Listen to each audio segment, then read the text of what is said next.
back. So it's a little bit late, but let's go through it. Episode 5 of the Disney Plus miniseries. This is kind of loud. Not a little loud. Anyway, it doesn't matter. Episode 5 of the Disney Plus miniseries aired. What was it? Last Wednesday, and we got the season finale tomorrow. So let's go through this. Let's do the breakdown. Welcome to the newest episode of SDW. Super Dario World!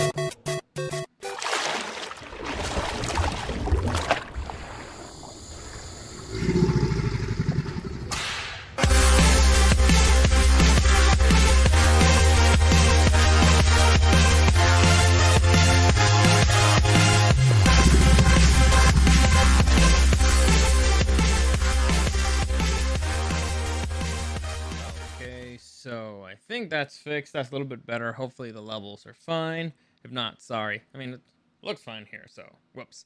Anyway, so before we get into this, the review of the 5th episode of Loki, let me just give you a quick reminder that any comments, questions, or suggestions, you can find me at Dario SDW on Instagram and Super Dario World, streaming on YouTube and on Twitch, Super Dario World. This week, I think this is going to be my last stream of the week, because on Thursday, I'm heading out of town. So I don't think I'll be able to do it, but I'll probably do the review for Loki next week, because today, I'm going to go, for sure, today I'm going to go watch Black Widow, so I'll do a review for that tomorrow. And Thursday, I don't know what's going to happen. I don't think I'm going to do a show. I'll think about it, but probably not. Anyway, so let's get into this. So, like I said, episode 5 of the TV show Loki happened, and overall, it wasn't that great. It had its moments, and it had some fun moments, but overall, it wasn't that great. And so let's just jump right in. So let's go through the full review, and here we go. Just give me a sec. All right, so the episode begins with them showing us kind of the consequences of what just happened, of what happened in the previous episode. You know, Loki disappearing. I forget the word, getting pruned, and them discovering that, you know, the Watchers are actually, the Time Watchers are actually robots or animatronics.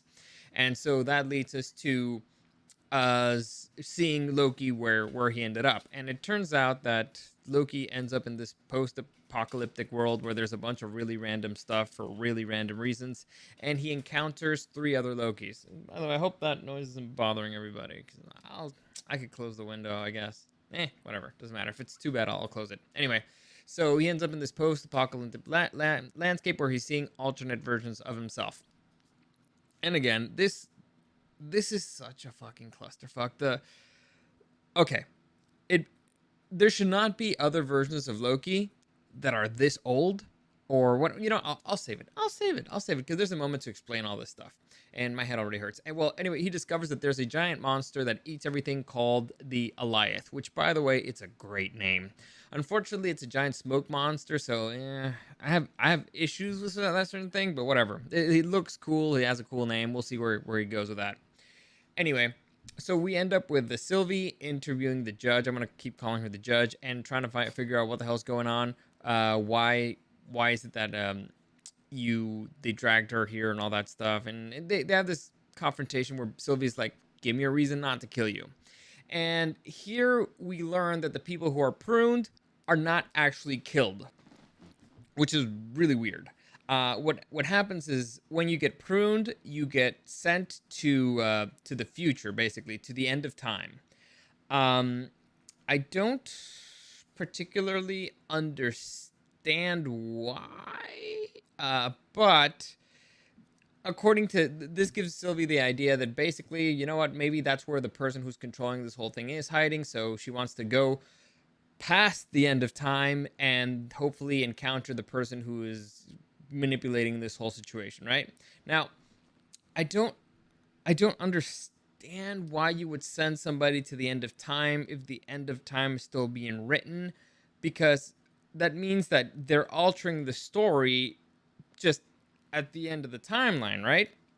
And if time travel exists, then there's really no timeline. Everything's happening at the same time because you can travel from one spot to the other. If this is confusing to you, it's because it is. So imagine this way. So the timekeepers, their job is to make sure the time stays like this, right? Just one straight line. This is the only timeline that should exist. I'm doing a visual thing. So imagine like one straight line. This is the only timeline that exists.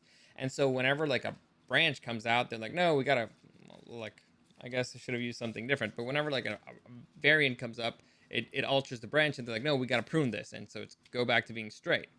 However, if a variant is popping up, let's say in the beginning, they have to prune it. But if a variant pops up at the end, then they let it be.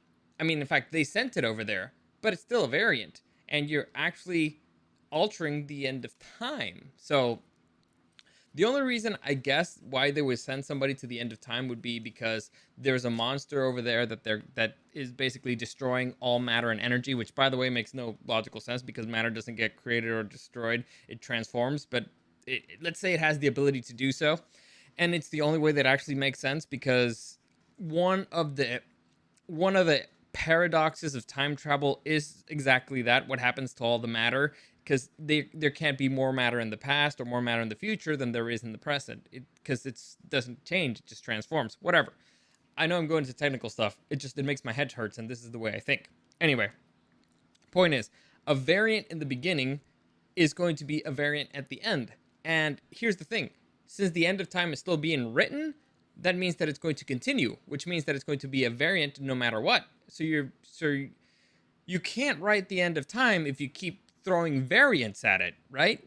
I mean, does that make sense at all to anybody?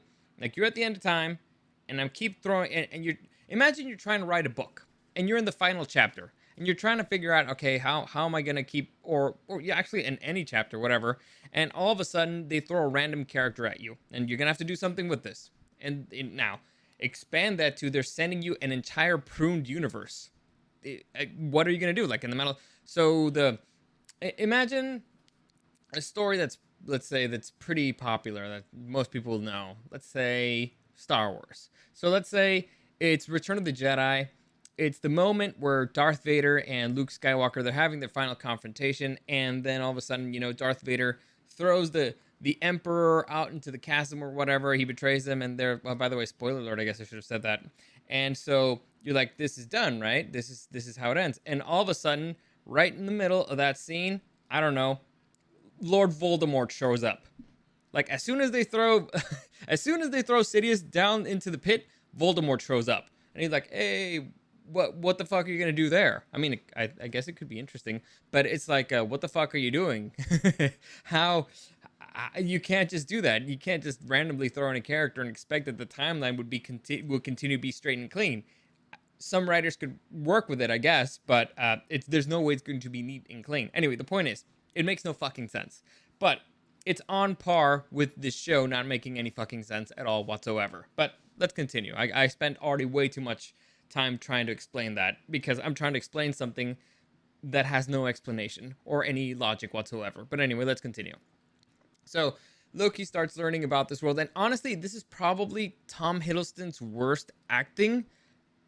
And I don't necessarily blame him. I think the situation just did not give out the vibe that he was putting out. So I'm blaming the director on this one. The vibe was not there. The rest of the cast, their vibe wasn't there. They were not matching up to him in the level of exasperation and kind of ridiculousness. It's like he was at a 10 and everybody else was at a 4. And it makes it look just ridiculous in a way that I guess was intended to be funny, but it just didn't land that way. At least it didn't land for me. And you could clearly tell they're trying to make it funny. It's just not landing. So it makes it look like it's just terrible acting, when I think in reality it's too good of acting for what they're asking him, for what the situation requires. But whatever, that's just my personal opinion there. Maybe I just read it wrong. I could be wrong. Anyway, so they kind of explain how everything works, and they explain who they are a little bit, and they learn who the leader of this particular world is, and it turns out to be the young kid Loki. And there's a Croaky Loki. He's called Croaky, which, by the way, it's my favorite Loki so far. I mean, you guys may notice here my little mascot. It's a reptile. So Croaky, big fan. And so they go through this long explanation where they're trying to kind of how can I say, they're trying to put they're gonna try to give him reasons as to why they don't want to help. And Loki's like, no, I'm different. We got to do stuff differently. Anyway, doesn't work. Honestly, it's a very long, drawn out conversation where it turns out that the leader of this particular Loki group is the young Loki because he comes from the timeline where he killed Thor. Whatever. So they continue their track. They end up into their secret lair, and in the secret lair, he gets a little bit more information. Oh, this is the conversation that I told you where Sylvie's trying to make sense of the thing that makes no fucking sense, while the judge is basically stalling for time until she eventually betrays her. And Sylvie's like, well, if this thing sends me to the end of time, I'll just prune myself. So she prunes herself and sends herself to the end of time. Which, by the way, I kept thinking about this. If it was a bluff from the judge, that would have been hysterical. Like, imagine if the judge would have been lying and that thing actually killed you. And so she's like, "Oh yeah, if you just do that, you'd go that way." But she doesn't suggest that ever. She never suggests that she should just prune herself to go to the end of time. They're trying to figure out how to do it with the tempad. And so imagine like, oh yeah, no, if you prune yourself, no, yeah, pruning sends you to the end of time, which eventually you'll disappear, but blah blah. But if you get there quickly enough, I guess again, time travel there quickly enough, I guess you could save him, which really makes no sense. But so she decides, you know what? I don't need the tempad. I'll just prune myself. But if it would have been a lie, that would have been hysterical. Like I would have laughed my ass off. Like if pruning actually killed you, that would have been hysterical. That's like, you know what? Checkmate, judge. I respect it. But anyway, doesn't matter. And actually Sylvie brings out a good point against the judge. Is like, hey, don't you feel betrayed? Don't you kind of want to know who the fuck is behind all this? But the judge is like, no, you respect the authority or whatever. Anyway, so we have an interesting conversation here between the Lokis where they kind of share what their variant was. And this is, again, the thing that throws everything into disarray.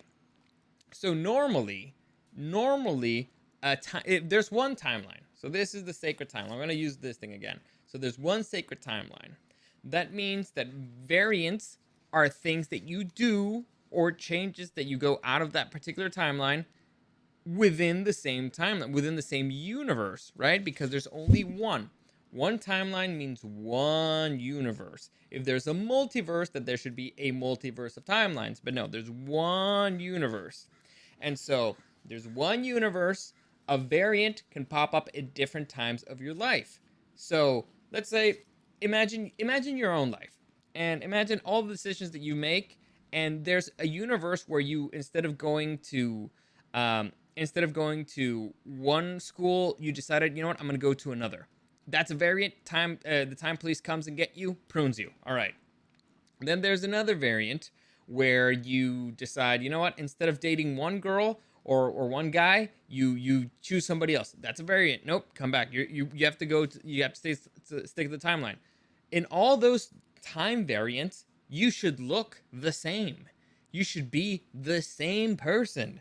Why? Because it's only one universe. It doesn't make sense that in one universe you're an alligator, or in one universe you're Sylvie, a girl, or a guy, or whatever. Now, the young Loki makes sense. The old Loki kind of makes sense in a way, except that the weird thing about the old Loki is that apparently he did everything right until he didn't.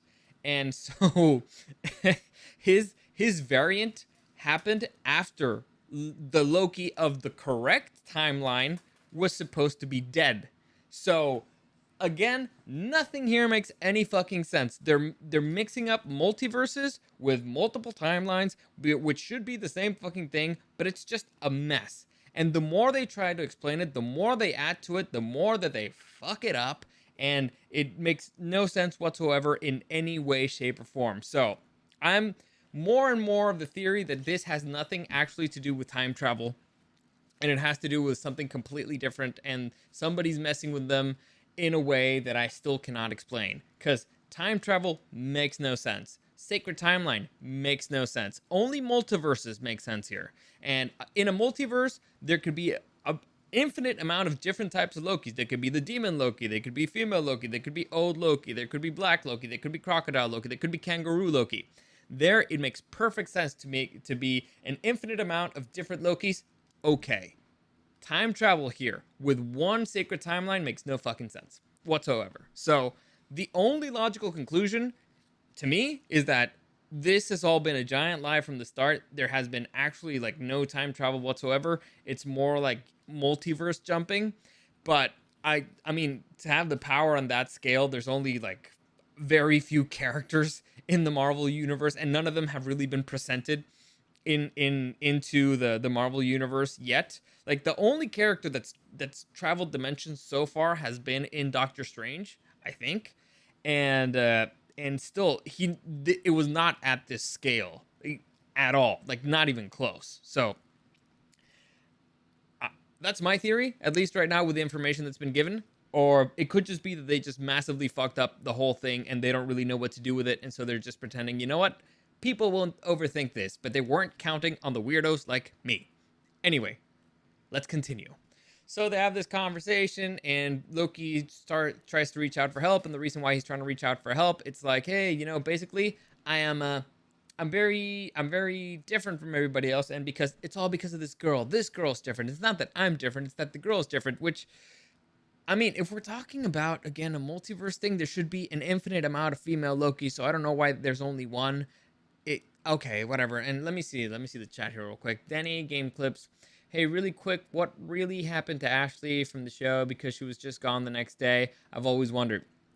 Ashley had a lot of issues, and what ultimately happened is that iHeart decided not to renew her contract. Now, the reason why they didn't decide to renew her contract is longer and complicated. Now, maybe I'll do a whole podcast about that someday. So, you know what? I'll probably do an Ask Me Anything. You can remind me about that. But I'll do that after I do this, and after, like, I leave iHeart and all that stuff, because it'll just be easier. But anyway, I digress. Let's go back to the show here. So Loki's trying to convince him, like, help me out, whatever. And as they're going through that, they get visitors. Do they get visitors? No. All right. So Loki's trying to come up with a plan of the way that they can kill the Alioth, right? The giant energy eating monster, or the giant matter eating monster. But it's they can't come up with anything yet, and they're like, you know what, Loki, just go kill yourself. You can do it by yourself. And as he's trying to leave, he encounters more Lokis, and again, you can see a whole bunch of different Lokis and one that looks like himself. So this one, the one that looks like him, kind of makes sense in a time travel variant type of scenario. Everybody else only works in the multiverse scenario. But everybody here, everybody in this room, everybody in this particular period at the end of time makes sense in the multiverse theory. So again, we'll see how this works. But let's moving on. Sylvie wakes up at the terminus, I guess, at the end of time. She has an interaction with the Alioth, where she believes she connected with it or whatever, and she is saved by Mobius. Now, Mobius, I'm very happy to see that he's alive, and where did he get the pizza car? No idea, but I love the pizza car, and this is driving me nuts, because I know I've seen that car somewhere.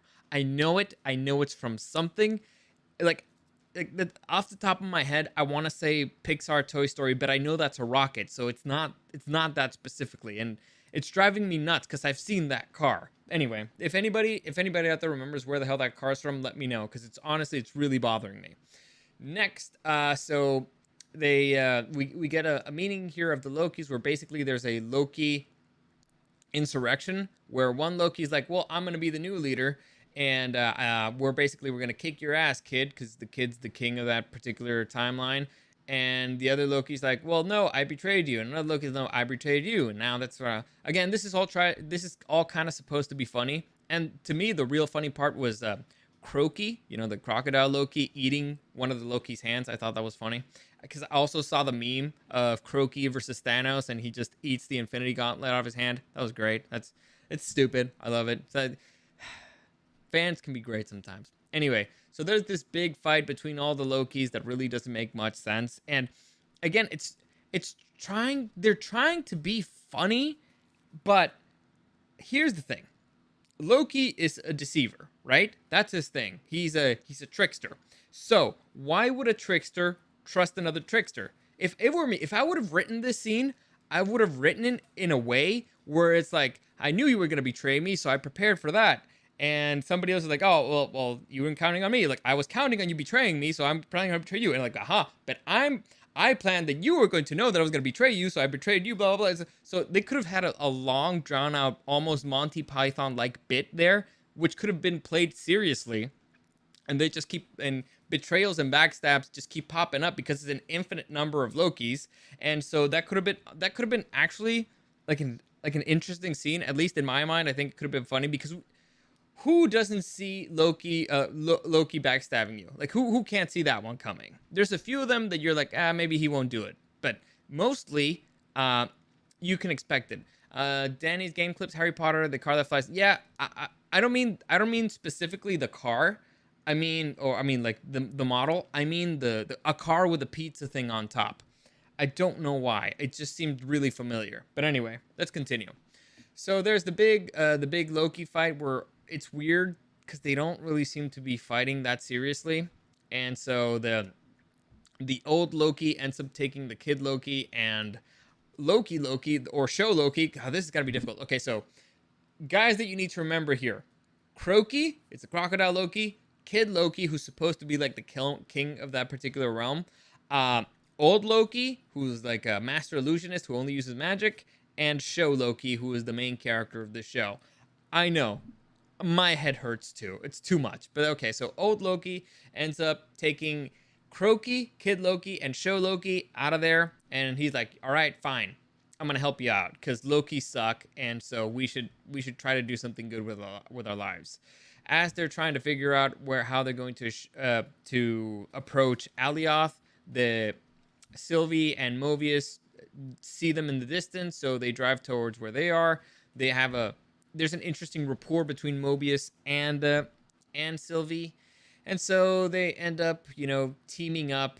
Where as they're approaching the Alioth, basically, because I jumped a whole bunch of stuff that really doesn't matter.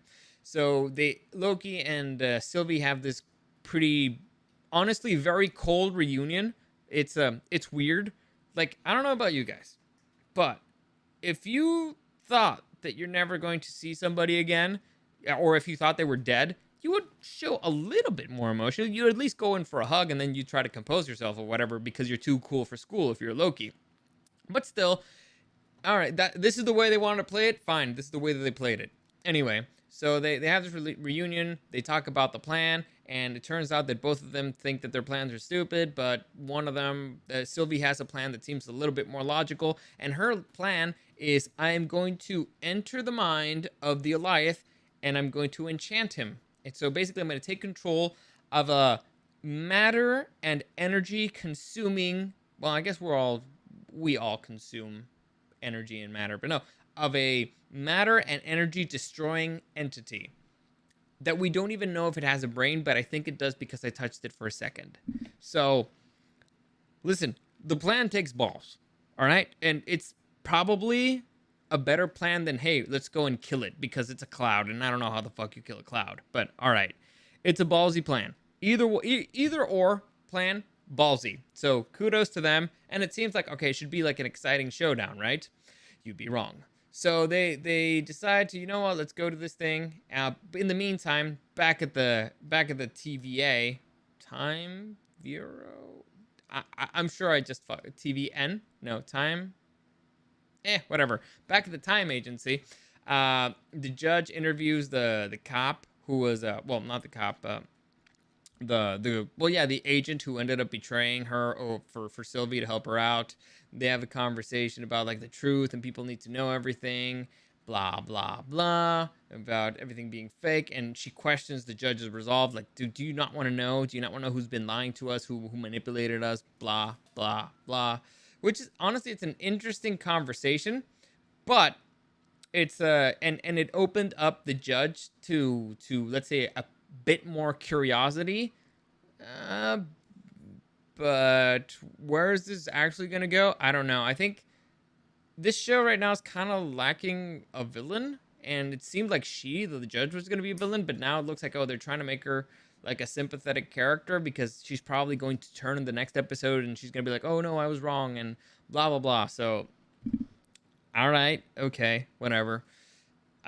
It's one episode left, and they have a lot of things to tie up. And so far, what, you're gonna just show a villain for one episode? unless you're gonna introduce a villain for the rest of the next phase of the MCU, which honestly I wouldn't hate, but honestly I have no idea how they're gonna handle this.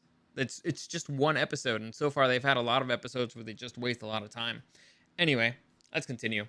So they ended up hanging out for a while, even though I don't really understand what they were waiting for. They're just kind of hanging out and talking. The dudes, the Croaky, Kid Loki, and Old Loki, they're hanging out with Mobius, and I guess it's because they wanted to give Sylvie and show Loki time to talk.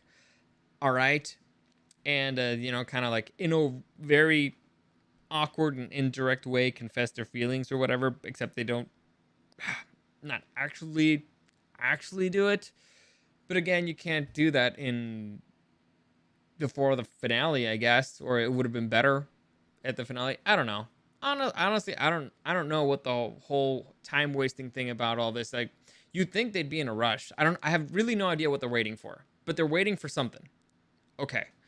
Anyway, so they decide that all right, we're gonna go through this plan, and they do a little bit of confessions, and they basically can admit that they like each other and they trust each other and blah blah blah. Like I said, a bunch of really weird stuff. Doesn't really matter. And until they decide, all right, we're gonna go face the Goliath, and the plan is Sylvie and Show Loki. They're gonna go face the Goliath. Mobius is gonna get the fuck out of there because he has a time device. So he's like, hey, you know what? I'm not gonna face this fucking creature. I'm gonna go back to the agency and I'm gonna see what the hell I'm gonna do there. Maybe I'm gonna tell everybody the truth. And Kid Loki, Croaky, and Old Loki are like, we're gonna stay here. Kind of like it. Anyway, deuces. So, all right. So the plan goes into place, and it's a big, giant battle of actors, kind of just like it's this is the issue with the magic battles when it's live action. It looks silly. It just looks like actors just grunting like. And so that was pretty much the majority of the thing, them trying to face the Goliath. Now, obviously, the Goliath is overpowering them in the beginning, and so Old Loki decides, you know what, I'm gonna help you dudes out, and he creates a massive illusion, and I mean like a massive illusion of Asgard that distracts the Goliath, and blah blah blah blah blah. So basically, the Goliath goes after the illusion, and long story short, again, this was a whole lot of nothing, and you can actually see the one thing that I liked here is that you can see the power level of the Lokis, which isn't. It bugs me. It's because it's a compliment and an insult. It shows you how powerful Loki truly is. You remember what was it, episode 2? No, 3, where a building was about to fall on Loki, and Loki uses his power and just blows the building back. It's like that's his power level, and he's struggling with a bunch of nobodies. Like he can't like fight anybody. Like a dude in a train, like a security guard threw him off a train. So it's an insult and a compliment for them to show that this is their power level. This is what they can do with their magic. And at the same time, it's like, well, why haven't you done that the whole time? I don't know. It annoys me. Anyway, so the Old Loki ends up getting killed. The Sylvie ends up taking control of the Goliath, and she opens up the Goliath, showing up a building that we don't really know what it is, who's in there, or whatever. But they walk in, and that's kind of where the episode ends. They hold hands and they walk into the unknown, and that's where it ends. So, like I said, a whole lot of wasted time. And I mean a whole lot of wasted time. Did we really learn much? Not really. It was interesting to see, the variations of the Lokis, their interactions. By the way, the kid Loki, terrible actor. Didn't like him. Whatever. The Old Loki did a good job. Anyway, Croaky did a great job, by the way. And so what? Damn it, stupid light. All right, so I guess that's my cue to finish this. Overall, wasn't a great episode, wasn't a terrible episode. It was just long and drawn out, and it's like, you know what? How about if we get somewhere? We've been here for 5 episodes, and so far we got nothing, only headaches, and I don't see how they're gonna wrap this up in one episode. I think the only way that this makes sense if it's a multiverse thing, and B, they're actually introducing the villain, like a villain that's going to be relevant for the other movies, and particularly Doctor Strange or even the Spider-Man movie, but I don't get what's happening here. Like so far, I don't see the point of making this show other than being like, hey, Loki's still alive. But I mean, Loki kind of escaped in Endgame, so we could have very easily put two and two together. They didn't really need to explain it. I mean, unless they're trying to be like to bring other characters in, which I don't see Sylvie being a part of the MCU yet. I don't see her having her own movie yet. She's probably going to have more collaborations with Loki if she even survives this thing. I don't see Mobius sticking around. So I don't know. They already have too many characters, but I don't know. Like I said, I don't know. I don't see. I've been very disappointed by the show. I expected way more from it. So far, it hasn't delivered. Who knows? Maybe the key is it's all about how you leave them, folks. That's that's a rule in wrestling. It's a rule in life. It's all about how you leave them. So the finale might be fantastic, but so far, honestly, I'm not impressed. I'm not impressed, and I'm not really. Okay, I'm curious to see who the hell's in there, but I don't think it's going to be as good as I want it to be, or as I hope it's going to be. You know what? Fuck it. I'll be an optimist. It's going to be great. It's going to fix everything else. It's going to make the whole show worth it. I'm not holding my breath, though. And like I said, the review of the final episode will happen probably next Monday or Tuesday. It depends. Probably Tuesday, to be honest, because I'm going to be probably dead tired on Monday. But as always, any comments, questions, or suggestions, you can find me at Dario SDW and at Super Dario World on Instagram. No more live streams this week. Tomorrow I'll be doing the review of Black Widow. If you want to join me, it'll be like a quick little. I might just after I leave the theater, I might just do like a quick review on my phone. That worked out well the other day. I might just do that. I don't know. I'll think about it. As always, thank you for listening, and I'll see you again next time.